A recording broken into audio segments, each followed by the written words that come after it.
ابھی تو زمین کی کوئی قیمت ہی نہیں, لاک ڈاؤن کے بعد زمین کی قیمت بڑھی کہاں رہی ہے, حالات ایسے ہی ہیں, مجبور آدمی ہے بیچارہ. اس نے کہا ٹھیک ہے لاؤ 2 لاکھ کا مال ہے, 1.5 لاکھ دے دو.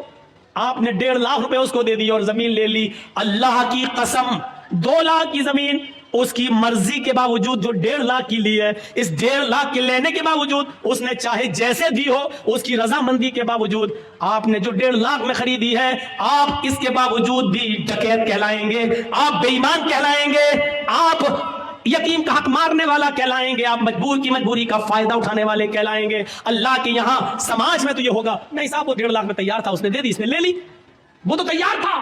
قاضی شریح ایک گھوڑا خریدنا چاہتے تھے, بازار میں جاتے ہیں گھوڑا دیکھتے ہیں, پوچھتے ہیں گھوڑے والے یہ گھوڑا کتنے کا ہے, اس نے کہا 400 درہم کا. قاضی شریح نے کہا کیا میں اس کو ذرا چلا کر دیکھ لوں, انہوں نے کہا دیکھ لو. قاضی شریح اس گھوڑے پر بیٹھتے ہیں اور جاتے ہیں, تھوڑی دور چل کے واپس آتے ہیں اور کہتے ہیں گھوڑے والے سچ بتا کہ تو کس مجبوری میں گھوڑا بیچ رہا ہے. اس نے کہا مجھے کوئی مجبوری نہیں ہے. کہا کہ پھر تو اتنا اچھا گھوڑا 400 درہم میں کیوں بیچ رہا ہے, تیرا گھوڑا چلا کر میں نے دیکھا تیرا گھوڑا 400 نہیں بلکہ 500 درہم کے لائق ہے. اس نے کہا قاضی صاحب آپ قاضی ہیں, حضرت علی نے آپ کو جج بنایا ہے, میرے قیمت 400 مانگی ہے, اگر آپ کو 500 درہم کا لگتا ہے تو 500 دے دیجئے, ورنہ میری طرف سے خوشی سے 400 ہیں, اگر آپ 500 دینا چاہیں تو مجھے کیا اعتراض ہوگا. قاضی شریح کہتے رکیے ایک مرتبہ اور چلا کر دیکھتا ہوں. اس گھوڑے کو انہوں نے دوبارہ چلایا اور آ کر کہتے ہیں آئے اللہ کے بندے سچ سچ بتا تجھے کیا مجبوری ہے. اس نے کہا مجھے کوئی مجبوری نہیں ہے. اس نے کہا مجھے کوئی مجبوری نہیں ہے. کہا پھر تو اتنا اچھا گھوڑا 500 درہم میں کیوں دے رہا ہے. اس نے کہا 500 میں نہیں 400 میں دے رہا ہوں, آپ 500 دینا چاہیں تو ٹھیک ہے. کہا نہیں یہ 500 سے بھی اوپر بلکہ 600 درہم کا گھوڑا ہے تیرا. اس نے کہا قاضی صاحب مجھے شرمندہ مت کیجئے, میری طرف سے 400 ہے, آپ مزید اگر اور دینا چاہیں تو میرے کچھ کام آ جائے گا, ورنہ میری طرف سے قیمت 400 ہے. قاضی شریح کہتے ہیں رک جاؤ ایک مرتبہ اور دیکھتا ہوں. ایک مرتبہ اور چکر لگاتے ہیں اور آ کر کہتے ہیں میرا دل اندر سے کہتا ہے کہ تو کسی مجبوری میں گھوڑا بیچ رہا ہے, تیرا گھوڑا 700 درہم کے لائق ہے, تو اس کو 400 میں کیوں دے رہا ہے. اس نے کہا میں کچھ نہیں کہوں گا. قاضی شریح کہتے ہیں کہ ایک چکر اور لگا لوں. ایک چکر اور لگا کر آتے ہیں اور اپنے جیب سے 800 درہم نکالتے ہیں اور کہتے ہیں کہ تیرا گھوڑا 400 نہیں 800 درہم کے لائق ہے. اس نے کہا قاضی صاحب مجھے صرف ضرورت 400 درہم کی ہے, 400 درہم کی ہے جو میرے بیٹے کے علاج میں کام آئے گی. قاضی شریح سمجھ گئے یہ مجبوری میں بیچارہ بیچ رہا تھا, اور قاضی شریح نے اس گھوڑے کی صحیح قیمت لگائی اور 800 درہم دیے. میرے بھائیوں کبھی آپ کو ایسا بھی ہوا ہے کہ ایک آدمی جس کی ماں بیمار ہے 2 لاکھ کی زمین وہ بیچ رہا ہے, کبھی آپ نے سوچا کہ چلو 2 کی جگہ 2.25 دے دو, چلو 2.5 دے دو, بیچارہ اپنی ماں کے علاج میں کام کر لے گا. ہماری زمین تو 5-6 سال میں اور قیمت بڑھی جائے گی, لیکن اس کا تو کم سے کم ماں کا علاج ہو جائے گا. کبھی 2 لاکھ کی زمین کو 2,25,000 میں لینے کی کوشش کی آپ نے, کبھی 2.5 لاکھ دینے کی کوشش کی آپ نے, نہیں 2 لاکھ کی زمین کو 1.5 لاکھ میں لینے والے تو ہزاروں مل جائیں گے. یہ خون چوسنے والے ظالم لوگ ہیں اور ظالموں کی داستانیں بھری پڑی ہیں, ظالموں کی کہانیاں بھری پڑی ہیں. میرے بھائیوں اللہ کے یہاں مجبور کی مجبوری کا فائدہ اٹھانے کا بھی آپ کو حساب دینا پڑے گا, آپ بچ نہیں سکتے اللہ کے یہاں اس عذاب سے. آپ نے کبھی تصور کیا ہے, کبھی سوچا ہے کسی مجبوری کا فائدہ اٹھاتے ہیں. اچھا یہ واقعات ہمیں چیخ چیخ کر کیا بتلا رہے ہیں, کبھی ان واقعات کی طرف ہم نے نظر ڈالی ہے.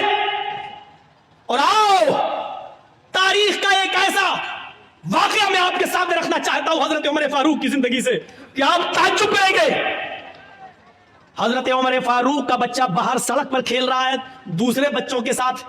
کتنا چھوٹا بچہ تھا, 4-5 سال, اور سامنے آفس ہے بیت المال, اور بیت المال کے ٹریزی کون ہے, خزانچی کون ہے, حضرت ابو موسیٰ اشعری رضی اللہ تعالیٰ عنہ.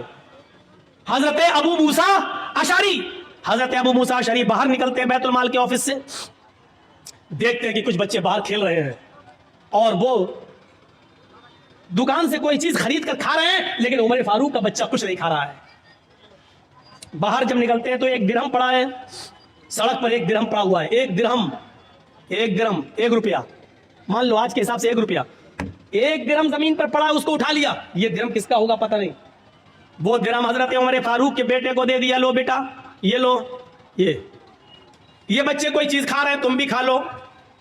بچے نے 1 درہم کھایا نہیں ہے, وہ 1 درہم مٹھی میں باندھ لیتا ہے, مٹھی کو کس کے پکڑ لیتا ہے, اور وہ درہم لے کے آگے بڑھ جاتا ہے اور سیدھے اپنے گھر پہ آ جاتا ہے. وہ درہم لے کر سیدھے اپنے گھر پہ آ جاتا ہے. حضرت عمر فاروق کی نظر جب اس بچے کے اوپر پڑتی ہے, باپ کی نظر پہلی نظر میں پہچان گیا, ایک ہاتھ کھلا ایک ہاتھ بندھا, بیٹے یہ مٹھی کیوں بند ہے؟ کھولو۔ جیسی بچے نے مٹھی کھولی تو اس میں سے 1 درہم زمین کے اوپر گر گیا۔ حضرت عمر فاروق نے وہ 1 درہم اٹھایا اور اٹھانے کے بعد کہا میرے بیٹے سچ بتاؤ یہ 1 درہم تمہارے پاس کہاں سے آیا؟ بیوی سے پوچھا کہ تم نے دیا؟ کہا نہیں میں نے نہیں دیا۔ کہا میں نے بھی نہیں دیا۔ بیٹا کہاں سے آیا؟ کہا بیت المال کے باہر میں کھیل رہا تھا، ابو موسیٰ اشعری کو زمین پر پڑا ہوا ملا چاچا کو، اور ابو موسیٰ اشعری چاچا نے یہ 1 درہم کو اٹھا کر زمین سے مجھے دے دیا کہ اور بچے چیزیں کھا رہے ہیں تم بھی بیٹا کچھ کھا لو۔ میں نے کھایا نہیں ہے۔ اے ابو گھر میں 1-2 دن سے چولہا نہیں جلا تو میں نے سوچا کہ 1 درہم میرے گھر میں کام آ جائے گا۔ حضرت عمر فاروق کہتے بیٹے تم نے بہت اچھا کیا، یہ درہم لے کر تم گھر آ گئے۔ پھر وہ 1 درہم ابو موسیٰ اشعری کے پاس 1 درہم لے کر حضرت عمر آتے ہیں، اور وہ 1 درہم روپیہ 1 درہم جو لوہے کا سکہ تھا، اس سکے کو اٹھا کر حضرت ابو موسیٰ اشعری کے سر پہ مارتے ہیں۔ وہ تو اچھا ہوا کہ ان کے سر پہ پگڑی بندھی ہوئی تھی ورنہ سر پھٹ جاتا۔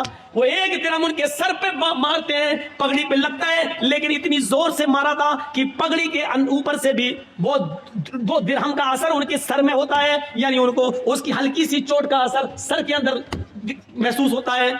حضرت ابو موسیٰ نے کہا کیا ہوا امیر المومنین؟ حضرت عمر نے کیا جملہ کہا اس جملے پر غور کرو۔ کہا ہے ابو موسیٰ کیا جہنم میں داخل کرنے کے لیے، جہنم رسید کرنے کے لیے، جہنم میں پہنچانے کے لیے تیری نظر عمر کے خاندان پر اور عمر کے گھر پر ہی پڑی تھی، کوئی اور تیری نظر میں نہیں آیا؟